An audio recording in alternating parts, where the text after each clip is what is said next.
Hey Bubbles, and welcome back to my channel. It's been quite a while since my last upload, at least in my standards, just because I usually tend to upload pretty frequently. But I'm back with some more content-ish. I feel slightly bad because it's not one of the parts to my series that I've left unfinished, but this is a fic that I've been working on for months, so I am really excited to share it with you guys. It's an IwaOi fic, maybe my favorite thing I've written so far. So before I get into that though, don't forget to check out my latest community post because it has some pretty important updates, or at least a message about this channel. But I don't want to scare you guys, and honestly, we're just gonna sit back and take it slow and see what happens. I don't want to make any bold statements or I'm not gonna do more videos anymore, because honestly I really highly doubt that because I love you guys too much. So like I said, let's not panic and we'll just see what I can get out for you guys, okay? Without further ado, let's get into today's video, and as always, be sure to let me know what you think. Enjoy the show. Competition season was over, and with it, all the bustle and hustle in Toru's life. His flat in Argentina had never felt lonelier, and every day he received at least one message along the lines of, "Take care man, I'm going somewhere and won't be back until training starts again," from a teammate, a friend, and even his own coach. In the 5 years since he'd left Japan, he'd built himself a new life, full of sand, sweat, sun, and of course, volleyball. He'd thrown himself into his career, refusing to look back and regret or long for something in the past. His high school years faded and crumbled like an old photograph, and old friends became distant memories. Except one. If Oikawa had to name the biggest regret from the past 5 years, it would be not being able to get over Iwaizumi Hajime. He almost surprised himself when he first realized that it wasn't the actual act of falling out of touch that made his heart hurt. No, he doesn't regret letting the text messages dwindle and missing their scheduled video calls, not at all. Though it took him a little while to come to terms with it, in the end, drifting apart had been better for both of them, to give each other space to find who they were as individuals, rather than the infamous pair of Toru and Hajime. Forgetting each other, if just for a little while, was good for them. But instead, what made him grit his teeth at night and hesitate to delete old photos from his storage, was that he never succeeded in doing that. Neither his memory nor his heart forgot the presence of Hajime. God no, it clung onto images of tan skin and sounds of aggressive yelling, hidden smiles and affectionate fist bumps. Oikawa had grown up, don't get him wrong. He spoke a new language, had a different hairstyle, was an Olympian and wore the medals and scars of age. But some things stayed the same. He didn't even try to fight the growing smile on his face when he got a text from Maki, who was arguably the only person in Japan he still consistently talked to. "Dude, our HSVP team is getting together in a week. Everyone's coming except for you so far. You better get a ticket pronto. I know we're loaded." Oikawa snorted. But honestly, did he even have a choice? Of course, I'll be there. The next day, for reasons he couldn't quite explain, he only paid for the trip to Japan and not the one back. After all, maybe he'd end up staying for longer than expected, right? Broke it off, built me up. One look at you got me sleeping.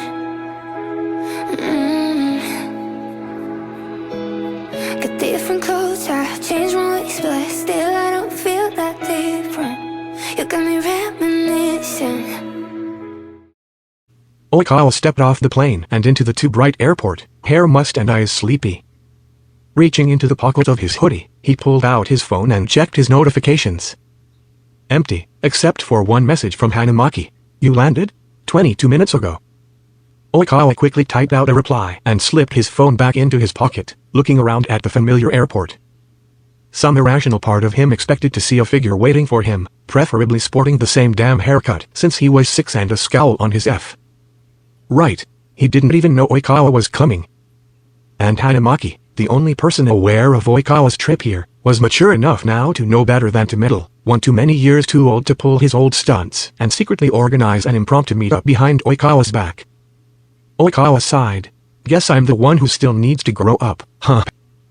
Shaking his head to himself, he started off towards the exit of the airport, resigned fingers reaching into his back pocket to pull money out of his wallet for a taxi. The weight of your touch when your fingers dance across my shoulder. The change in your voice when you talked about us getting old. 10 years ago. Hey, Iwa-chan. Oikawa shifted onto his elbow, hovering his body above the bed to look down at his best friend sleeping for him. Then, Oikawa was still awkward, long limbs and off-balance long torso without the legs, puffy hair without the slim jaw. Inside, he was the same. Hesitancy and insecurity clouded his thoughts, and sometimes the suffocating thought of being not enough was enough to keep him up through the night. For Oikawa, that humanoid lump on the ground was his only anchor, the only thing keeping him from floating off into the dark recesses of his fears. In a time where everything was new, from the crack in his deepening voice to the creeping feeling of inferiority around his heart, Iwaizumi was the only thing familiar. But as far as Oikawa knew, to Iwaizumi, it was just another chilly Wednesday night, and Iwaizumi hadn't really wanted to sleep over, but since Oikawa insisted, and whined that Iwa-chan, you missed the sleepover last week, so you owe me an extra one this week, Iwaizumi reluctantly dragged himself over. Of course, this wasn't truly the case. It was a chilly Wednesday night, and Iwaizumi hadn't really wanted to sleep over, but since Oikawa had asked, he dragged himself away from the warm covers of his own bed to settle down on Oikawa's half-deflated futon. Nudged out of slumber, Iwaizumi rolled over, squinting into the darkness above in an attempt to catch a glimpse at Oikawa's face. Yeah? Be honest, okay? Against his will, Oikawa's voice came out small and scared, and Iwaizumi's heart pinched in empathy. I always am. This got him a small snort. Do you think we'll still be friends 10 years from now? Iwaizumi raised an eyebrow, frowning deeply. What sort of question is that? Of course. There was a pause, pregnant with silence. Iwaizumi took a deep breath, reached up, and shoved at the hazy shape of Oikawa's shoulder, as if 10 years could get rid of someone as clingy as you. Easily giving into the momentum of Iwaizumi's push, Oikawa chuckled hoarsely and flopped back down onto the mattress. Brutal, Iwa-chan. Dropping his hand, Iwaizumi smiled to himself in the darkness and shifted his blanket up to his chin. Good night, Kawa. No more stupid thoughts. Okay, Iwa-chan. Thanks. The stupid thoughts didn't go away, but for that night, Oikawa slept peacefully. Yeah, I was hoping it'd be different when I saw you, but it feels the same, never changed. I was certain I flashed you on my system, but you printed it, my DNA. The day of the reunion arrived at last. The party would be at Hanamaki's new flat, Oikawa learned via an enthusiastic text from Maki. It was the perfect opportunity for both the housewarming party and a get-together of old friends, so he better bring a gift, the pink-haired man had warned. Oikawa had texted back a cheeky winky face. He'd been in Japan for almost 3 days now, passing the time by revisiting old favorite restaurants and hangout spots, and losing himself in nostalgia. Sometimes as he strolled down the streets crowded with people, he'd think that he'd see a certain set of broad shoulders or sharp green eyes, and his breath would catch, but upon another glance, would realize that no, Iwa-chan would never wear that. Or no, he's definitely shorter. One day, he even found himself on the street outside Iwaizumi's old house, and just stood there for a solid 20 minutes, staring at the window of Iwaizumi's old bedroom and trying to catch his breath at the rush of memories. That day, he could almost hear Iwaizumi's voice in his head, berating about nothing at all, and laughing at the sight of him alone in his driveway. What are you doing, Shitaikawa? Yeah, Oikawa was driving himself insane with anticipation, yet he wouldn't dare to simply pull up Iwaizumi's number and send a simple text. Hey, I'm in Japan. Hey, I miss you. My heart's pushed into a corner, my brain is out of order. 7 p.m. rolled around, and Oikawa found himself standing outside the door to Maki's apartment, a bottle of wine in one hand and a cake in the other. He'd spent the past hour agonizing over his outfit, before deciding to go in something casual, but put together. He'd stared long and hard at the thick, rimmed glasses on his bedside table before grabbing them and putting them on. He had a point to prove, after all. He wasn't the same person as he was at 17. Then, he'd marched out of the hotel with his head held high, feeling invincible. I'm ready. At least he was, then. Now? With one hand raised to knock, Oikawa felt his heart start to hammer. I'm not ready. Oikawa-san, is that you? He nearly jumped 10 feet into the air. Whoa, careful. The speaker dove forwards to steady the cake box, which had started to tip precariously. All it took was one glance down at the head of perfectly swept hair for Oikawa to recognize the newcomer. Ah, his heartbeat slowed, and he chuckled. Oh, thank you, Haba-chan. Yahaba straightened and looked him in the eye, amused. Still calling grown adults Chan, Oikawa-san? Oikawa grinned brightly. Yahaba had always drawn out a good mood from him. Why, of course, Haba-chan. Yahaba chuckled lightly and readjusted his grip on the plastic bag full of food in his hand. It's good to see you haven't lost your allegedly charming personality. Oikawa gasped lightly in mock offense. Allegedly? Haba-chan, didn't you know that the second I was born the nurses fell for my natural charm? Yahaba rolled his eyes and moved on easily from the topic. So, are you going to go in? He motioned at the door. Oikawa shrugged sheepishly. I was, yes. Just preparing. Yahaba raised an eyebrow at him. Preparing? How could he explain this in the vaguest possible way? Well, Haba-chan, I haven't seen any of you in nearly 6 years. I'm allowed to take a minute to prepare, no? At his shoddy excuse, Yahaba's eyes widened. Any of us? Not even Iwaizumi? Oikawa should have figured that Yahaba would be perceptive as always. It shouldn't have hurt to hear the surprise in Yahaba's voice, but the twang sprang through Oikawa's heart anyways. He gulped. No, not even Iwaizumi. Overcorrection. Too late, he realized his mistake. You call him Iwaizumi now? Yahaba muttered wondrously under his breath, not meant as a direct question to Oikawa, but still equally as piercing. No, I don't. Do I? Oikawa glanced up at the ceiling, a safe expanse of beige. Anyways, shall we go in? Oikawa forced a bright grin, and without waiting for Yahaba's response, pressed the doorbell. Yahaba didn't say anything more, and merely murmured his agreement. Oikawa stared resolutely at the door, refusing to acknowledge the pitying glances Yahaba tossed him every few seconds as they waited. Drifting apart was our choice, and it was the right one. It was right. It's open, came a muffled shout from inside the room, sounding vaguely like a deeper version of Maki's voice. Oikawa let a soft, "oh," slip from his lips, waited a few seconds for his embarrassed flush to fade, before taking a deep breath and pushing the door open. Here goes. He cautiously entered the flat holding his breath, tense and anticipating having to see Iwaizumi immediately, only to let it all out when he was greeted by a narrow hallway and a small kitchen, where Kyoutani and Watari stood, conversing casually. Upon hearing the door open, both looked over. Watari lit up with a huge smile and bounded over to the two of them, wrapping them in a bear hug, while Kyoutani merely twitched his lips, sliding his gaze straight through Oikawa to Yahaba, whose eyes widened in surprise. Interesting, Oikawa thought fleetingly, before hugging Watari back enthusiastically. He'd never admitted it in high school, but Watari really did give the best hugs. He'd talked with Watari for 2 or 3 minutes, catching up with the old libero. Watari had more hair now and had gained a small belly in the 5 years since he'd last seen Oikawa. He was still as cheery as ever, though, and Oikawa took a small comfort in that fact. Meanwhile, Yahaba had wandered over to where Kyoutani was slouched by the counter, and the two had engaged in some sort of conversation, which appeared casual to any normal onlooker. But Oikawa could see that both their postures practically screamed tension. He smiled to himself and nudged Watari, who had started on a tangent about the cat that he had just adopted. Sorry, but hey, what's up with those two? Watari had smirked. Oh, don't mind them, no doubt having meaningless conversation while trying to figure out whether the other one wants to fuck them just as bad as they do. Oikawa blinked, jaw dropping at Watari's choice of words. Wow then. What's the backstory to that? Oikawa's gaze slid over to the pair again. Watari snorted loudly. Hell if I know. They never explain it to me, just complain when the other one starts dating someone or something equally as stupid. While he didn't completely get it, Oikawa smirked. I guess we'll have to do something about that, Watachi.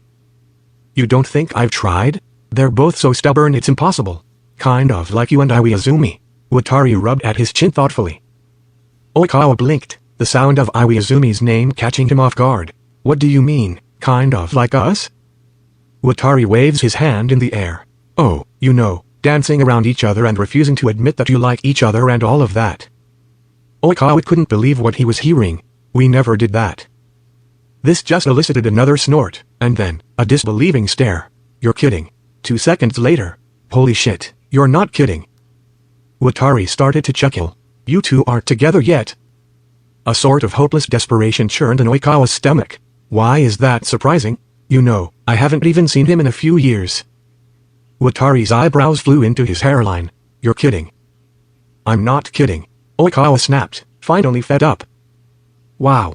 Watari shook his head. Sorry, that's just crazy. You two were so close. Attached at the hip, as some would say.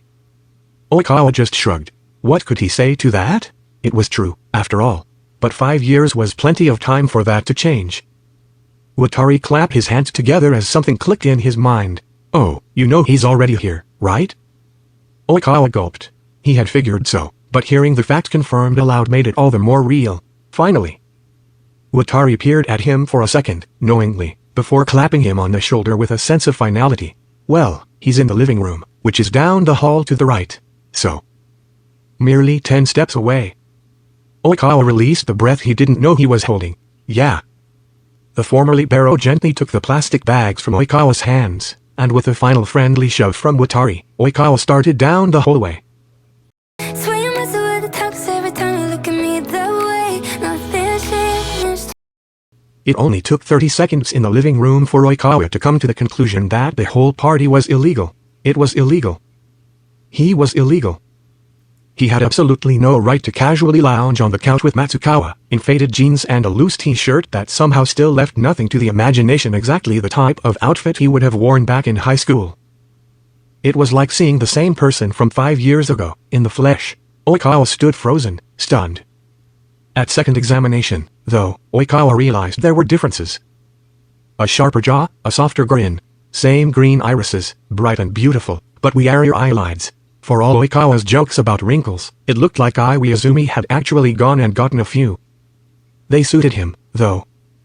Oikawa didn't get to stare like a creep for too long, because Matsukawa nudged at Iwaizumi's side, slyly grinning, and jerked a chin in his direction. And oh, he's looking at me, and shit, I missed that smile. Oikawa's legs itched to run away back where it was safe, but he stood rooted in his spot as Iwaizumi swung forwards, placed his palms on his knees and pushed himself up, easily making his way over. How can you look at me so casually? He stopped almost 6 feet away, a wry smile on his lips. Oikawa had a million things to say but not a single word. Hey. Right. Oikawa's breath left him in a swoosh. Yeah, hey. I'm so fucked. No time crossed my mind, second that I get near you. All things considered, Iwaizumi should have been furious. He had no choice but to accept the missed phone calls and listen to Oikawa's irritating voicemail. No choice but to sit and double tap on Oikawa's Instagram posts when they popped up in his feed, hover his thumb over the comment button, decide against it, and scroll on. All things considered, he should have been bitter, should have looked away when Oikawa walked into the room, and definitely should not have smiled like a damn fool. But he was. A damn fool, that is. All things considered, Iwaizumi should have moved on from Oikawa Toru. But he hadn't. Because Iwaizumi had never really been able to resist Oikawa's magnetic pull, and no matter how much he pretended to be immune, it was obvious to everyone that he was the most affected. For much of his life Iwaizumi felt like the moon, stuck in orbit around a planet that needed him but not nearly as much as it needed the sun, glory, success, and the thrill of volleyball. Maybe that was why, underneath the hurt and jealousy, Iwaizumi had felt a tinge of relief that Oikawa was gravitating away from him. But that was years ago. All things considered, it was no surprise that Iwaizumi felt nothing but a burning joy when Oikawa walked into the room, and that he stopped 6 feet away. Any closer and he'd surely tackle the other with a bear hug, and maybe a punch or two. Probably. Hey. And honestly, fuck, because how did Oikawa still make Iwaizumi catch his breath like a 13-year-old? He still had the same gorgeous eyes with the eyelashes that should be a sin, and the same pink skin that never blemished. And how did his hair, which was different than it had been, but not that different, still suit him so well? Iwaizumi wanted to bury his fingers into it, but just as it was 5 years ago, he couldn't. The glasses perched upon his nose didn't go unnoticed, either. Iwaizumi tried to keep the pride from shining out from his irises. He was glad that Oikawa was no longer trying to shield his blind bat tendencies from the world. Yeah, hey. Oikawa opened his mouth, and closed it. Open. Close. Blink. Iwaizumi fought the urge to laugh at the sheer ridiculousness of the whole thing. How did they go from closer than family to this? He decided right there that Oikawa was never someone that he wanted to be normal friends with. Let's talk later, Iwaizumi decided to say, slowly. Safe words, but with the promise of something more. I need to talk to you. Oikawa's eyes filled with understanding, and a little bit of ease. His shoulders relaxed a smidge. I do too. Okay, Iwa-chan. And I almost forgot that you've seen me naked, I've seen you break things. No lie imperfections. It's sweet, never mentioned. Yeah.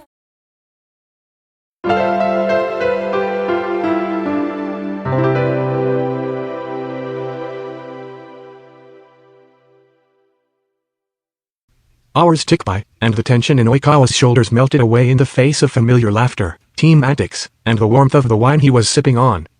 Still, anticipation built up inside of him, and it wasn't long before he couldn't seem to focus on Watari, who was telling a story of a blind date gone wrong, because his gaze kept slipping to Aoizumi's form. Leaning against a counter next to the former libero, smiling subtly in the way that he did. When the edges of his vision began to blur, Oikawa set his glass down, mumbled something about getting fresh air, and headed out to the small balcony. His head was buzzing too loud to hear the sound of a bottle of Bud Light being set down, nor the footsteps that followed him out. Oikawa slouched down into a chair on the balcony, gazing out into the bright lights that made up the Tokyo night scene. His head, thankfully, started to clear, and he felt like he could finally hear his own thoughts again. Unfortunately, his own thoughts were just as chaotic as the air inside Hanamaki's apartment, and consisted of a bunch of tangled thoughts littered with words like Hajime and Iwa-chan. The wind decided to pick up at the moment, brushing over Oikawa's bare arms. Maybe he should have brought his jacket, he thought, shivering slightly at the chill. A suspiciously large denim jacket landed on his head, and Oikawa yelped. "Put it on, dumbass." Oikawa looked up, into the smiling face of his best friend, and nothing in the world could have stopped the beam that stretched across his features, backlit by the glittering night lights of Tokyo. Still as gruff as ever, Iwa-chan. The fond nickname slipped out before Oikawa could stop it, catch it and hold it back, not that he ever stood a chance of preventing it. He stiffened for a moment, fearful that Iwaizumi would find the nickname inappropriate and awkward. But Iwaizumi took it in stride, as if it was expected, and sunk into the chair next to Oikawa, looking out into the distance. "Shut up." Oikawa relaxed. Not fully, but ever so slightly. He felt as if he'd been handed a gift. Silly to think that a mere word, Iwa-chan, could be a gift, but to Oikawa, the name was a lost, stolen gem, more precious than any material thing he owned. And Iwaizumi had pressed it back into his arms with a single gesture. Sliding his arms into the sleeves of Iwaizumi's jacket, and relaxing into it, Oikawa responded with a light laugh. It was silent for a few seconds, both of them sitting still, staring out into the vast cityscape, and soaking in the other's long-missed company. Oikawa was probably just imagining it, but he swore he felt Iwaizumi's eyes flickering to him every once in a while. But he didn't dare turn his head to check. "So, Iwa-chan," he stumbled ever so slightly around the chan, tongue feeling too big for his mouth. "What have you been up to recently?" Iwaizumi huffed a little. "Oh, you know, trainer work." "Ah, right." Out of old habit, Oikawa held his breath, waiting for the bitter twinge that came with thinking of Iwaizumi on a team without him, but it never came, and Oikawa remembered. "I've moved past that." The thought gave him enough courage to speak again. "Oh? And how's Tobio-chan and Sho-chan?" "Good. Really good." The pride and confidence in Iwaizumi's words were plain as day, and Oikawa bit his lip. "I'm glad." And he was glad, but he still wished. Iwaizumi shifted in his seat, the fabric rustling under him. He glanced at Oikawa, eyes serious and shimmering, and Oikawa was lost to staring at all his beautiful angles. "It's not the same as playing with you, though." Iwaizumi knew him so well. Oikawa would always wish for a million different lost moments and a million different alternate realities. He would never stop wishing, but he could at least be starstruck at the present truth. He wasn't expecting Iwaizumi to say that, but his best friend had changed too, and no longer could Oikawa expect the expected.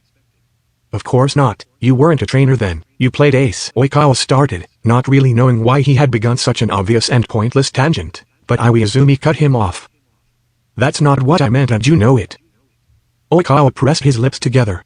Did he dare? He opened his mouth, ready to begin yet another fruitless thread of small talk that would surely drive him insane because all he wanted to do was.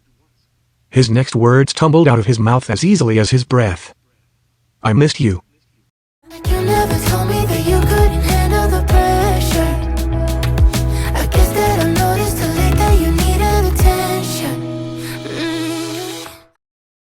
But you never told me that you couldn't handle the pressure I get. Cringing, Oikawa screwed his eyes shut. It was probably too early to say such a thing. Me too. Oh. He could hardly believe his ears, so his eyes moved to Aoizumi too, barely catching the movement of his lips as they closed around the word too. Was this real? Or was Aoizumi, so close and yet so distant, just a product of his starved brain? The Aoizumi that Oikawa knew would never let such a statement slip so easily from. He's not the same, Oikawa reminded himself. And yet you doubted? This begets a bemused grin, white teeth glinting in the dark. You thought I wouldn't? Oikawa shrugged his shoulder, suddenly feeling much smaller and much more grateful for the cover of night. You got a break from me. The words were hardly in the air before Aoizumi brushed them away. I never asked for one. Yeah. Oikawa pressed his lips together, heart squeezing painfully. That much was undeniable. But at 19, he was both arrogant and fragile, self-assured and insecure, and he thought he knew his best friend better than Aoizumi knew himself. Aoizumi sighed. But, guess I can't say that it wasn't nice, in some ways. Oikawa should have felt better, knowing that his efforts to ruin their codependency had paid off, in some ways, but he just felt worse. Too am glad. No thanks to you. Oikawa inhaled sharply. He felt as if he was getting hit, over and over, giving him no room to breathe or get his hands up to fend himself from the blows. He'd been thrown into the boxing ring, without a warning nor will to fight. Do you know what it's like to lose someone like? Aoizumi waved his hands wildly at Oikawa, still stubbornly glaring into the distance. Oikawa stares with bated breath. You? With your presence and... He sighed, the sound echoing loud. It was like... my life was suddenly empty. Oikawa gulped. Iwa-chan, Aoizumi snorted. Well, not suddenly. But it felt sudden. Like one day, I had you, and all your stupid texts and Kimoji and selfies, and then, I blinked, and I didn't have that anymore. You're really twisting the knife in, aren't you, Iwa-chan? Oikawa thought bitterly. I really wanted to hate you, but 5 years gives you a lot of perspective. Aoizumi continued to muse. Oikawa really didn't want to hear anymore. A moment of weakness, and he rushed to run away, turned the conversation, shut it down. Iwa-chan, I think this is the most you've ever said to me in 1G. But it was my fault, too. Alright, that's it. In the boxing ring, Oikawa stood, put his hands up, and landed one himself. Twisting his fingers into the fabric of Aoizumi's warm jacket, Oikawa gritted his teeth. Stop. He spit, as sharply as possible. Faltering, Aoizumi glanced at him, finally. Just stop. Stop treating this like it was some sort of careless mistake. I thought about it really hard, Iwa-chan. I pushed you away on purpose. You have to know this much. It was Aoizumi's turn to blink, his eyebrows pinching just a little, hurt passing through those jade eyes. The wind picked up, a chilly breeze blowing Oikawa's hair into his eyes. He shook it out and blazed on. I wanted to be stronger, Iwa-chan. And I am. I don't overwork myself anymore. I eat right. I sleep well. I don't fuck around with strangers. I don't drink. I have good, healthy friends. Oikawa's voice cracked. I don't need you anymore. I don't need anyone to depend on like that anymore. Aoizumi's eyes flashed and his jaw flexed. What, so I was holding you back? Oikawa's eyes widened. What? How was that anything like what he'd said? No, I was the one. But Aoizumi wasn't done. As soon as you didn't need me anymore, that's it? His voice crumpled. Like I'm some fucking tool? Oikawa's words caught in his throat. So that was Iwa-chan's landmine of insecurity. Everyone had one, Oikawa knew now, but 5 years ago, Aoizumi had been the picture of strength and perfection. A marble wall with no cracks. A wall wouldn't fall simply because a person stopped leaning on it, right? Oikawa bit down on the inside of his cheek, hard enough to taste copper. No, Ayu. Yet, knowing what kept Aoizumi at night was not enough to overcome Oikawa's own insecurities, like sleeping poison buried deep in his chest. One look at the way Aoizumi stared at him, accusatory and painful, was enough to push Oikawa past the boundary, into the thoughts he thought he'd hidden away from the light of day. You know what? What about you, huh? If you really wanted to keep in touch that bad, how come you never made an effort? Eyes wide, Oikawa hardly believed the words his own tongue was forming. He thought he'd laid these insecurities to rest. Aoizumi's entire body tensed. You. Yeah, sure, I texted you less, but I still texted you more than you texted me. Ever heard of sending the first message, Iwa-chan? Or calling me for once? Oikawa's voice began to pitch up and wobble. I didn't see you as a tool. I can't believe you. I thought I was just a burden, and you'd be just fine without me. Better, even. Iwaizumi gaped. No, I've always been like that. Why didn't you ever say anything? Oikawa gazed at him sadly, the fight draining out of him as once again, he arrived at the same conclusion as he had at the age of 19. I didn't want you to change for me, Iwa-chan. So I had to change for myself. Iwaizumi opened his mouth, looking like he was about to protest, but closed it after a second. Thought better. He relaxed back into his seat, a storm in his eyes. He put his fists down. You're such a... Iwaizumi cut himself off, but Oikawa felt the familiar word fill the space.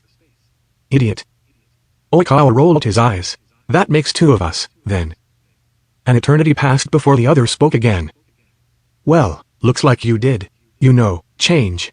You did pretty well for yourself in the last 5 years. At this, Oikawa smiled a little, pride swelling in his chest. I've come a long way, haven't I? It was a simple statement, loaded with pride, but the humble kind, where it wasn't adorned with anything unnecessary and was merely the truth, bare and simple. Oikawa had come a long way. But I'm not the only one, am I, Iwa-chan? As if reading his mind, Iwaizumi snorted softly. I guess we both have.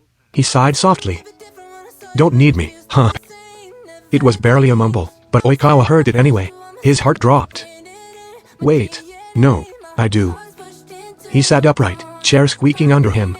The need to contradict what Iwaizumi must be thinking blazed in his eyes, and he figured that he'd already dug himself into this conversation, so he might as well take it all the way. Fear gripped at the edges of his heart, but he shook it off. Inhale. Exhale.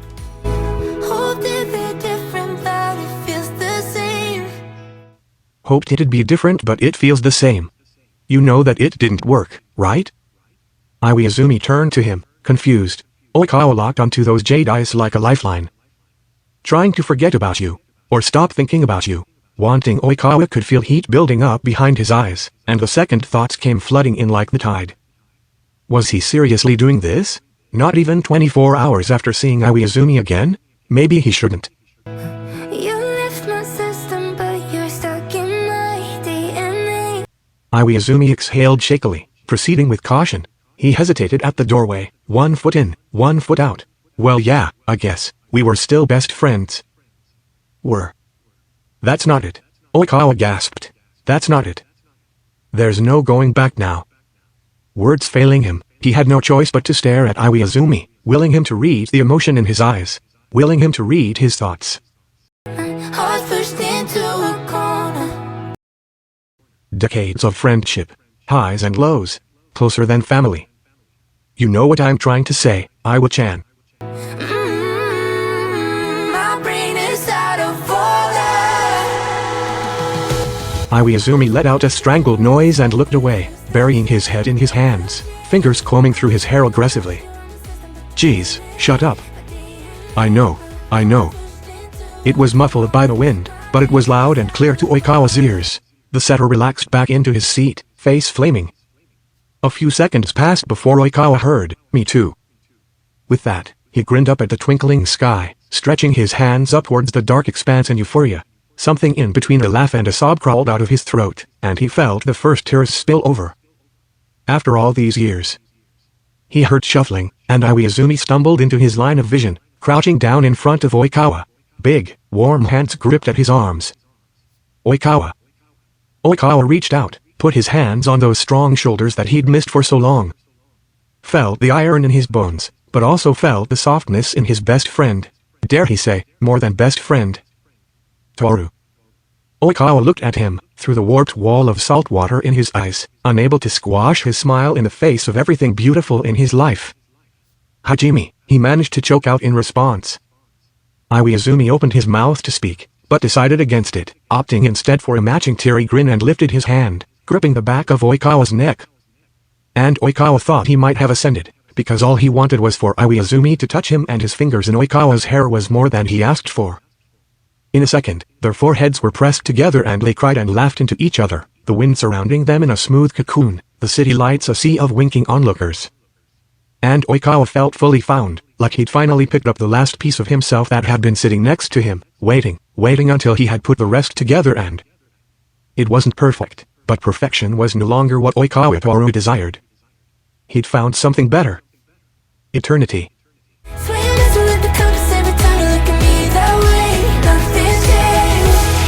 The next day, when Oikawa launched himself into Iwaizumi's arms in the early morning, ready for a new day with his other half, Iwaizumi peered at him thoughtfully, seriously.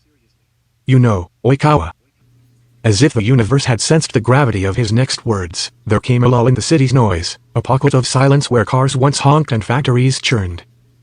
Even Oikawa's breath hushed, and he remained silent, hooked on what Iwaizumi would say next. I'd like to get to know you again. And Oikawa stood still. But not us, together. Yeah, me too, Iwa-chan.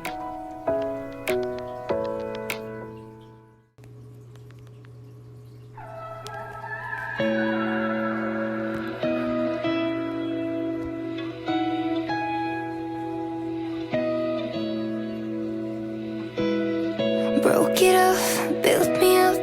Well, look, you got me sleeping.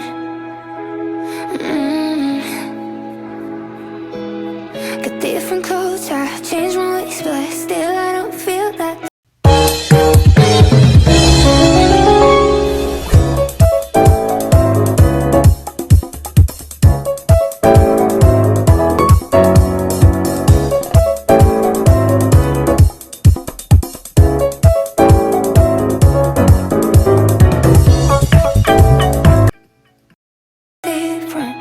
You got me reminiscing. The weight of your touch when your fingers dance across my shoulder. The change in your voice when you talked about us getting old.